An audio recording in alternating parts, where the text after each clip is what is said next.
Hey guys, welcome back to my YouTube channel. तो आज हम अबाउट सीरीज को फिर से कंटिन्यू करने जा रहे हैं। तो जैसे कि हमने प्रीवियस एपिसोड में देखा था, वो डैन बोलता है कि मुझे कुछ ज्यादा जल्दी थी ब्रेक थ्रू करने की और अटेंड करने के लिए भी, तो इसलिए मेरे पास टाइम नहीं था गिफ्ट प्रिपेयर करने के लिए, मुझे माफ कर दो। तो एपिसोड नंबर 396 की स्टार्टिंग होती है। लुजिंग बोलता है कोई बात नहीं ब्रदर हुआ टियानमिंग, जो बात यह है कि तुम ब्रेक थ्रू कर पाए और एक ट्रू गॉड बन पाए, यही हमारे लिए बेस्ट गिफ्ट है। पैट्रियज बोलता है हाँ तुम सही बोल रहे हो, दो हैप्पी इवेंट्स एक ही दिन में हमें मिल गए हैं, कितना ज्यादा वंडरफुल है। चलो एक ड्रिंक लेते हैं लुजिंग और उसकी वाइफ के साथ भी, और हुआ टियानमिंग के साथ भी, जो कि अभी ट्रू गॉड रैलम में एंटर हो गया है। बाकी सब बोलते हैं ठीक है। फिर हमें बताया जाता है कि आधे मंथ के बाद शादी के हुआ टियानमिंग को जो 9 ट्रू ड्रैगन्स थे वो ट्रू ड्रैगन रैलम में गए।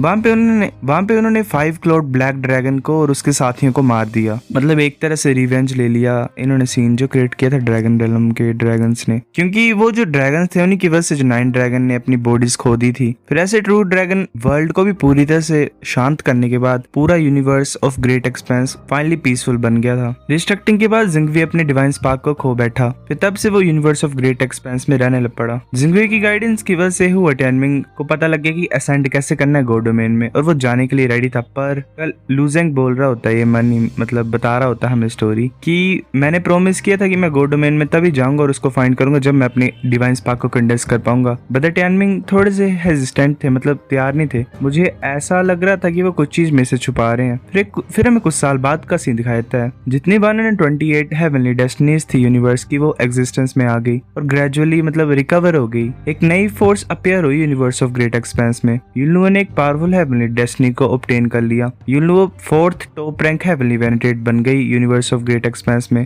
और जो बाकी टॉप 3 टॉप रैंक हेवनली वेनेटेड थे वो थे शेन्यू हेवनली वेनेटेड, युआनजुई हेवनली वेनेटेड और जो ओल्ड पैट्रियार्च थे वो। पास्ट फ्यू इयर्स में जो बाकी डाउजीज थे वो ऐसे बैठे हुए थे, कल्टीवेट कर रहे थे। तब लू जुआन और जो जुआन एंड चंगफेंग और जी लाउजी है, उनके लोटस पूरी तरह से ओपन हो गए और बस डिवाइन स्पार्क की फॉर्मेशन थोड़ी सी पास में थी। तभी हम लुजेंग दिखाया था, वो एक जगह पे बैठा होता है। लुजेंग बोलता है कि मेरा लोटस क्यों कंप्लीटली ओपन नहीं हो रहा है, बाकियों का हो गया, सिर्फ जियोकिन का ही नहीं हुआ जो कल्टीवेट नहीं करना चाहती है। मैं स्लोएस्ट कैसे हूँ वो सोच रहा होता है। मुझे लगता है कि जो प्रॉब्लम है वो मेरे इंटरनल वर्ल्ड के साथ है। जो क्योस की है जिसे मैं कल्टीवेट करता हूँ वो डिफरेंट है बाकी सभी से, और कोई भी मेरे को गाइड करने के लिए नहीं है। तभी निक वहाँ पे आ जाती है, बोलती है हस्बैंड तुम 2 घंटे से ऐसे क्यों बैठे हो, क्या कुछ गलत है? लुजेंग बोलता है कि मैं थोड़ा सा अपसेंट हूँ, मतलब थोड़ा सा अपसेंट हूँ, मैं थोड़ा सा अपसेट हूँ क्योंकि सिर्फ मैं ही हूँ एक डाउजी जो कि अपने लास्ट लोटस पेडल को ब्लूम नहीं कर पा रहा हूँ। निक बोलती है कि जो हस्बैंड की टैलेंट और फाउंडेशन है वो जरा भी पीछे नहीं है डाउजीज से। तुम्हें किसी तरह की अपॉर्चुनिटी की कमी है।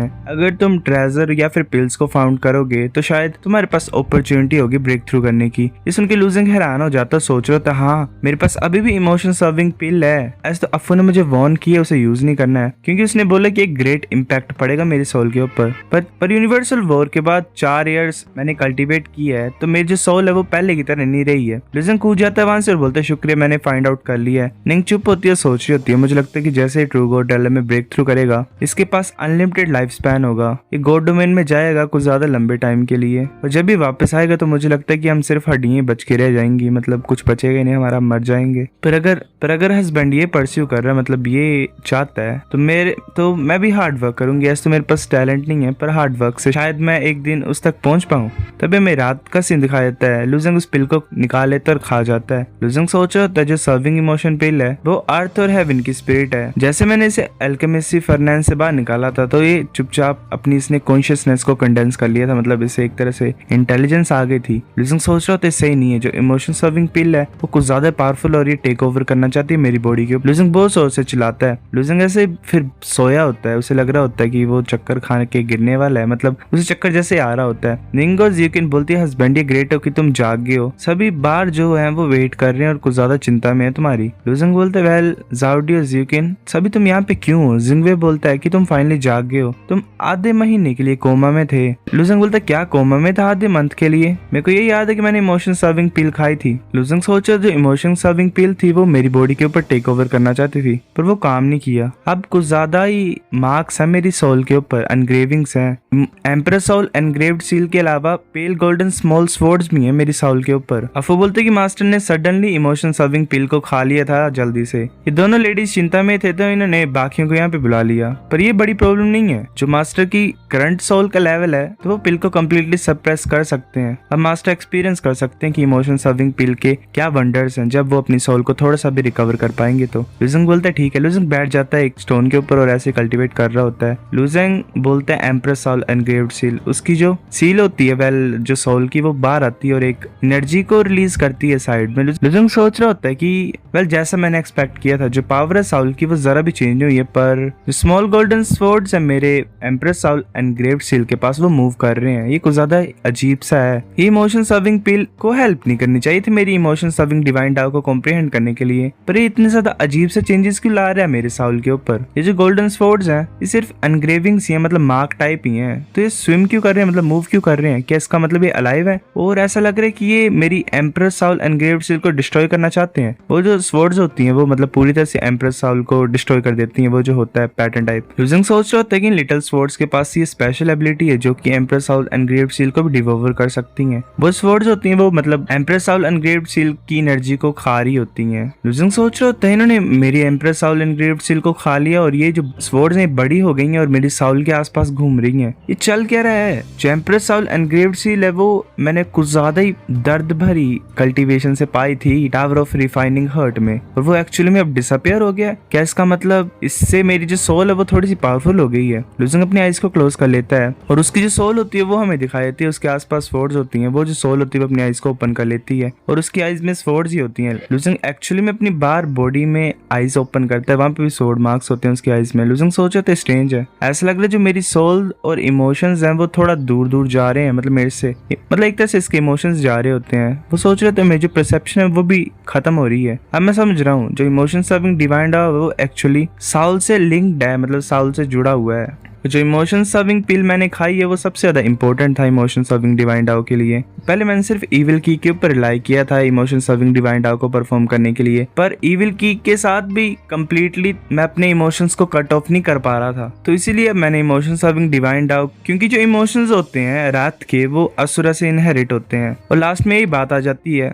कि इमोशन सॉल्विंग डिवाइन डाउ में साउल को कल्टीवेट करना पड़ता है। जब जो साउल होती है वो 7 इमोशन और 6 डिजायर को छोड़ देती है, तभी मतलब मैं पूरी तरह से इमोशन सॉल्विंग डिवाइन डाउ को परफॉर्म कर सकता हूँ। लुजेंग अपनी स्वॉर्ड को निकाल लेता है और ऊपर की तरफ करता है, एनर्जी उसे कवर कर रही होती है और उसकी स्वॉर्ड को। लुजेंग सोच रहा होता है कंडेंस स्वॉर्ड इंटेंट ये काफी नहीं है, इमोशन सॉल्विंग डिवाइन डाउ में एंटर करने के लिए मुझे अपने सारे इमोशंस को छोड़ना पड़ेगा। वो जो स्मॉल गोल्डन स्वॉर्ड्स इन्होंने सच्ची मुच्ची मेरे दर्द को, मेरी हैप्पीनेस को और बाकी जितने भी इमोशन थे उन्हें कट कर दिया है, पर मैं सब कुछ पीछे नहीं छोड़ूंगा। अगर मेरे सारे इमोशंस कट ऑफ हो जाएंगे पर फिर भी मेरे पास अपनी कॉन्शियसनेस होगी। अब मैं समझ रहा हूँ जो अल्टीमेट कॉम्प्रिहेंशन है इमोशन सॉल्विंग डिवाइन डाउ की वो ये है कि मेरे बिना कोई स्वॉर्ड हो, वेल पता नहीं क्या, विदाउट सेल्फ स्वॉर्ड। लुजेंग अपने वेल स्वॉर्ड को साइड में करता है, उसे गोल्डन कलर की एनर्जी कवर कर रही होती है, उसकी आईज भी ग्लो कर रही होती है और एक स्वॉर्ड अपीयर हो जाती है उसकी आई के ऊपर। लुजेंग सोच रहा होता है जो एसेंस है इमोशन सॉल्विंग डिवाइन डाउ का वो ये है कि स्वॉर्ड का कोई भी ईगो नहीं होता है, और बात ये कि वो लाइफ और डेथ को डिटरमाइन करती है। लुजेंग ऐसे ऊपर की तरफ चला जाता है, मतलब उड़ के जा रहा होता है कहीं पे, और सोच रहा होता है। लुजेंग ऐसे एक जगह पे जा रहा होता है, वो आगे की तरफ मूव कर रहा होता है, अपनी स्वॉर्ड को आगे की तरफ करता है, वो एक कट को फॉर्म करता है ऊपर की तरफ।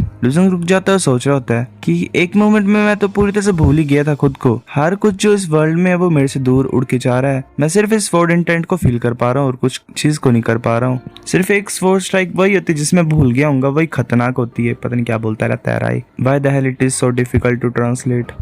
लुजेंग का जो स्वॉर्ड का कट होता है वो आगे की तरफ जा रहा होता है और एक प्लैनेट को पूरी तरह से डिस्ट्रॉय कर देता है। मतलब वो जो कट होता है वो ऊपर यूनिवर्स की तरफ भी जा रहा होता है और वहां पे भी एक बहुत बड़ा कट को फॉर्म कर देता है। एक मार्शल आर्टिस्ट बोल रहा होता है ये लुजेंग इसकी जो स्वॉर्ड है उसने एक्चुअल में वॉल ऑफ साइज को भी पियर्स कर दिया 30,000 फीट ऊपर, मतलब इतना बड़ा कट डाल दिया। हुआ टैनमिंग ने सिर्फ 10,000 फीट का डीप वॉन्ड ही छोड़ा था वॉल ऑफ साइज में। क्या लुजेंग ट्रूगोडेला में एंटर करने वाला है? लुजेंग सोच रहा होता है हाँ, अब मैंने कॉम्प्रिहेंड कर लिया विदाउट सेल्फ स्वॉर्ड को, तो मैंने एक डीपर अंडरस्टैंडिंग को पा लिया इमोशन सॉल्विंग डिवाइन डाउ के लिए। लुजेंग हैरान हो जाता है क्योंकि जो लोटस होता है वो अपीयर हो जाता है। लुजेंग सोच रहा था जो लोटस है वो फिर से अपीयर होगा, इसका मतलब लुजेंग की जो लास्ट पेटल होती है वो भी ग्लो करने लग पड़ती है। लुजेंग सोच रहा था जो लास्ट लोटस फ्लावर है वो फाइनली ब्लूम हो गया है। वो जो लोटस होता है वो ग्लो कर रहा होता है। जिंग भी बोलता है इस टाइम लुजेंग पक्का सक्सेसफुल होगा। पैट्रियस बोलता है चाहे लोटस ब्लूम कर भी जाएगा फिर भी लुजेंग को मतलब टाइम चाहिए अपने डिवाइन स्पार्क को कंडेंस करने के लिए। मैं ये सोच रहा हूँ कि कितना ज्यादा टाइम लगेगा उसे। से। जिंगवे बोलता है कि नहीं, मैं वेट नहीं कर सकता इसको इसके डिवाइन स्पार्क को कंडेंस करने के लिए। पैट्रियाच बोलता है मास्टर जिंगवे, तुम लू जेंग को सेंड करना चाहते हो अभी? मतलब वो ट्रू गॉड रेलम तक नहीं भी पहुंच पाएगा फिर भी